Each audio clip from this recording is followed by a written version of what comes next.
Rockets in Eastern had a little spice to it this past week. As welcome in Mike Robinson, always with the spicy takes as he joins us from the Rocket Radio Network. Mike Rob, thanks for coming in. Hey, thanks for having me, Mark.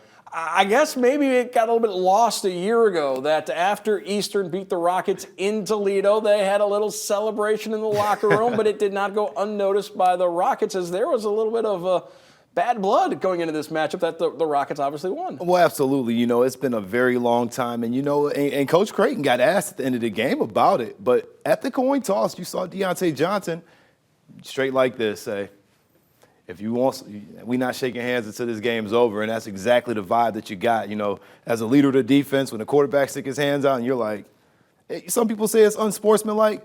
I think it's gamesmanship. Now, we've started to see the Daquan Finn for Heisman yard signs pop up around Toledo. Are we going to start seeing Gleason for Heisman signs now?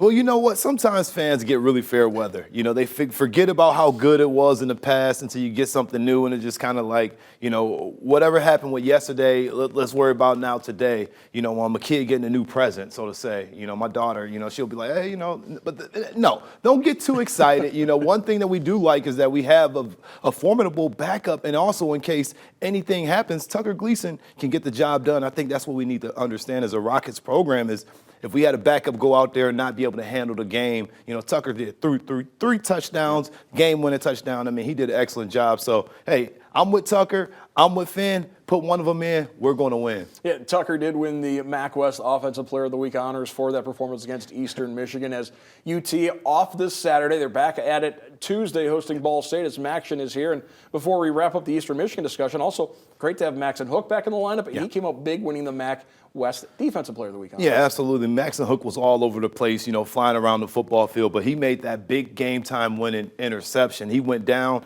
got his fingers up underneath it. They went to the booth to go review it, but you know what? It was a great job all around. He had 13 tackles, 7 of them were solos. Great to have him back in the lineup. Him and Deontay Johnson tore it up.